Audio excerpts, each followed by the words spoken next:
assembly of the COVID-19 lockdown. Today is Friday the 1st of May.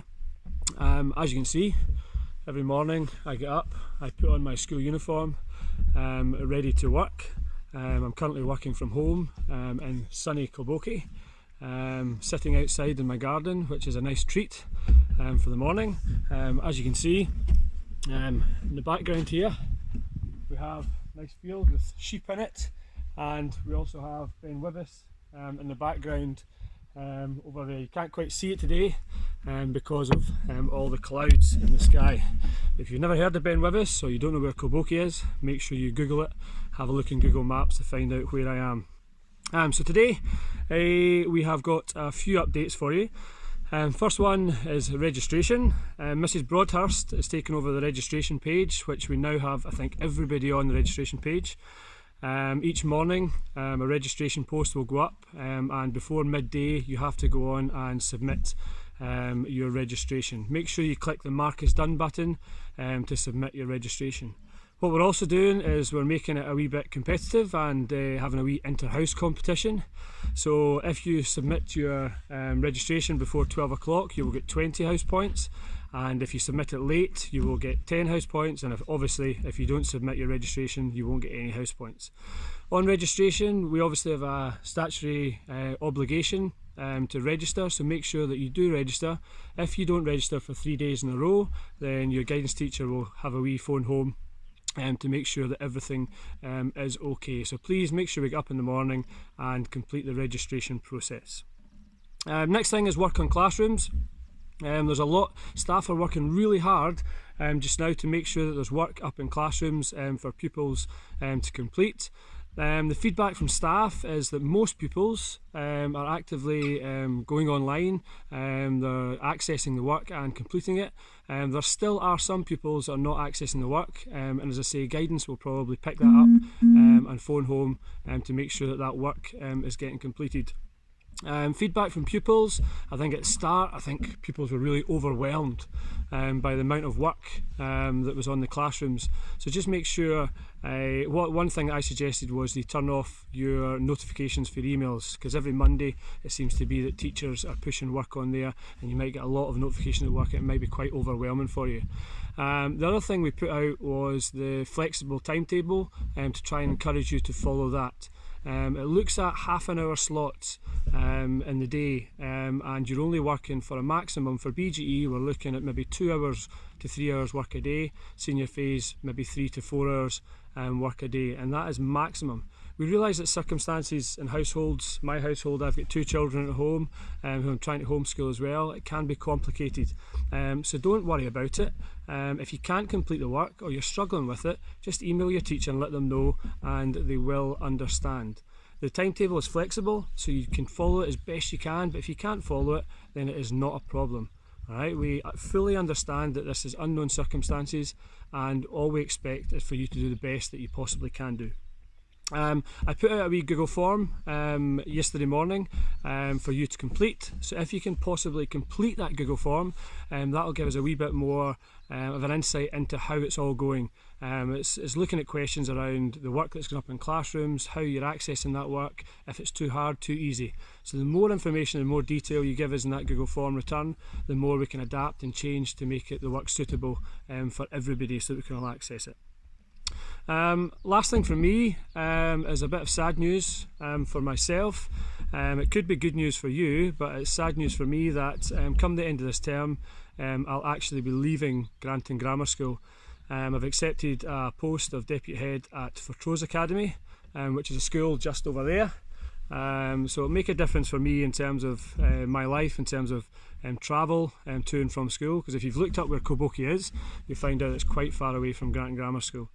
I've also been at Granton for almost 9 years now, and I have absolutely loved my time at Granton. Met some really special people, made some really good friends, and the pupils there are amazing. It's an absolutely amazing school, and I'm sure there'll be more to follow on this later on. So as of August, I'll be starting at Fortrose, but the good news is that Mrs McGonagall is returning. Professor McGonagall is coming back on her broom.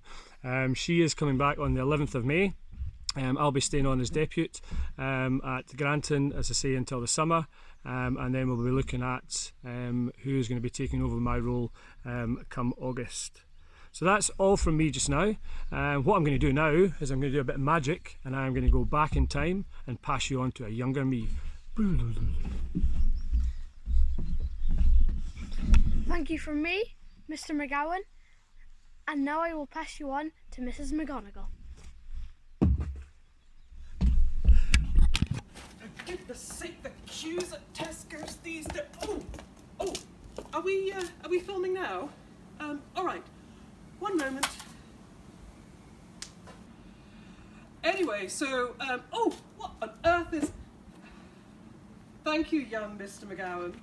And thank you to Mr. McGowan for the past year when he's been a really amazing and inspirational head teacher. Good luck at Fortrose Academy, but remember, you can check out of Granton Grammar anytime you like, but you can never leave, my friend. You'll always be a part of our community. As for me, I'm really looking forward to coming back and being at Granton Grammar again. I've had a really interesting year, but I've certainly missed you all, so I'm looking forward to coming back. Mr. McGowan's done a lot of good work explaining how the timetable and classrooms and registration's working, so I'm going to talk about something a bit different. As you know, history is very close to my heart, so I'm going to talk about history. This time next week is VE Day. It's the 75th anniversary of VE Day, which is Victory in Europe Day. That was the day that World War II ended in Europe. It went on in Japan for a few weeks, but it ended in Europe. And many people who are living in our old folks' homes at the moment would have been pretty much your age when VE Day happened 75 years ago. And they'd spent the past 6 years even, living in a very strange new normal too. Schools were very strange, many of them were closed, they had food rationing, a lot of anxiety and stress, just like you're going through. But just like you, they also had the opportunity to do lots of walks, read books, and spend time with their families. So we've only been doing it for 6 weeks, and I'm hoping we won't be doing it for 6 years, probably a few more weeks. But I'd like you all to do me a favour, and I'm going to put a task on the Google Classroom. And the favour I'd like you to do is to write a letter to these folks in the care homes. Because they're all feeling a bit lonely with no visitors, just like you, a bit fed up. And it'd be really nice if we could write to them. Don't worry, I'll put a template and addresses on the task. But it'd be really nice if you could write to them to ask them, what were they doing when VE Day happened 75 years ago? How did they celebrate? How were they feeling? And I know that they'd really appreciate hearing about what your lives look like at the moment under lockdown. What you're doing, how you're spending your time, the things you enjoy doing. So I'm hoping you'll all write a letter that the residents can read to remind them that they're a part of our community, they're not forgotten, and they'll always be a part of our community. And perhaps, you never know, in 75 years' time, maybe school children will be writing a letter to you to ask you what it was like during this weird lockdown. So the other thing I have to say to you just now is, I hope you're all well, take care of yourselves.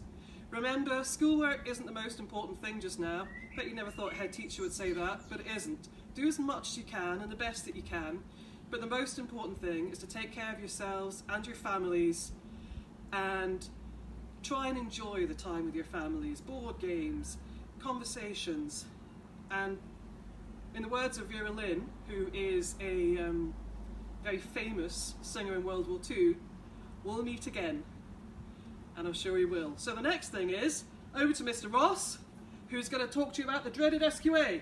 Ready, Mr. Ross? Oh, thank you indeed, Mrs. McGonagall. Here we are in sunny Nairn, although today it's not actually that sunny for the first day in weeks. You'll probably hear the endless seagulls that live around this area squawking away. My main focus over the last couple of weeks, and in the weeks to come no doubt, are in making sure that our senior pupils in particular get their SQA awards as they deserve. There's a few bits of paperwork we have to do here and there, but there's no way I could do that unless I had the support and the help of all my colleagues throughout the school. So just like everyone just now, it's quite difficult doing that on my own in the house, However, the important thing is I can reach out, I can speak to them, we can email each other, we can do video conferencing, we can do all those things to make sure that we're in close communication and talking to each other, which is the most important bit. It also makes it an awful lot easier from my point of view and from all my colleagues' point of view that our pupils in the school have worked so hard to get to this stage so that they get what they deserve at the end of the year. But the other thing that's really important to me is making sure I'm looking after my physical and mental health, which is why pretty much every day I go for either a run or for a cycle, and just now I'm going to go for a run with my son after we pass the boot to Mr. Simpson. You ready, Mr. Simpson? You're quite far away, so it's needing a good throw. Take care, everyone. See you soon. Mr. Ross, that was far too hard. Now, hello everybody. I too, like Mr. McGowan, like to get myself up and dressed in my shirt and tie in the morning. It gets me in the right frame of mind to start working each day. Now, I hope this assembly finds you all well and your families all well and you're managing during these really stressful and unusual times. And that's what my message is to you all about today. How are we coping? How are we managing in these really unusual circumstances? It's very easy for us to feel a bit stressed and a bit worried just now, and that's okay. It's really easy for us to feel a bit anxious and a bit down, and that's okay. What's important to remember if you are feeling a bit worried, stressed, anxious or down is that you reach out to somebody. Whether it's your friends and catching up with them on social media, arranging a group call or chat with your mates. Whether it's sitting down with your mum and dad at the dinner table and having a blether with them about how you're feeling and what's on your mind. Or your brother or sister, whoever you feel comfortable with. Whether it's reaching out to us here in the school, Mrs. Crane, Mrs. Simon, Mr. Abenheimer, Mrs. DaCosta, even myself, we are all readily available on email to be contacted any time during the week to help you with any problems, to talk about any problems or anything that you're worried about. We are here, we want to help, we're happy to help. You just need to get in touch, you need to let us know. It's never a truer word said than a problem shared is a problem halved. Remember that, it is true. If we talk about how we're feeling, if we talk about what's bothering us and what's on our mind, you do feel a weight being lifted from your shoulders. So it's really important to remember that it is okay to feel stressed and worried and anxious and down, but you must reach out to somebody to talk about it. Also, don't forget to check out the Pupil Support Google Classroom. We emailed you the code to access that classroom last week, and there are lots of really useful materials and resources on there that can help people when they're feeling a bit stressed or worried. So check it out and you may find something that will help you if you're feeling not quite yourself.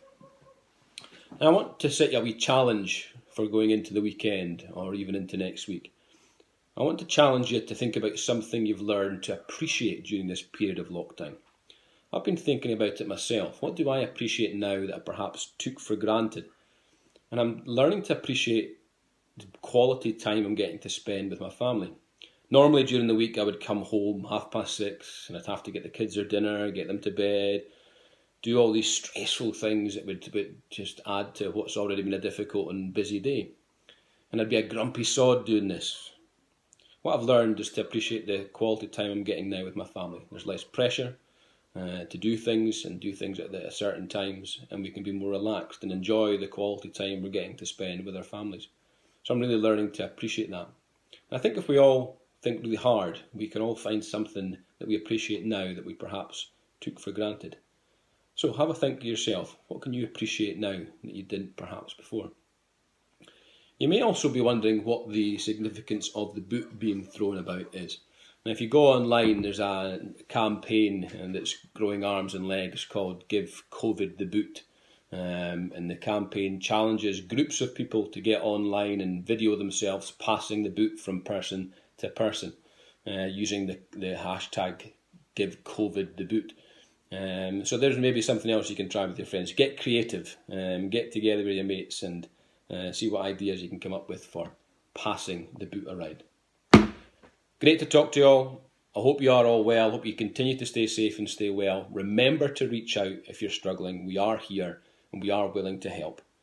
Stay safe and we'll see you on the next assembly.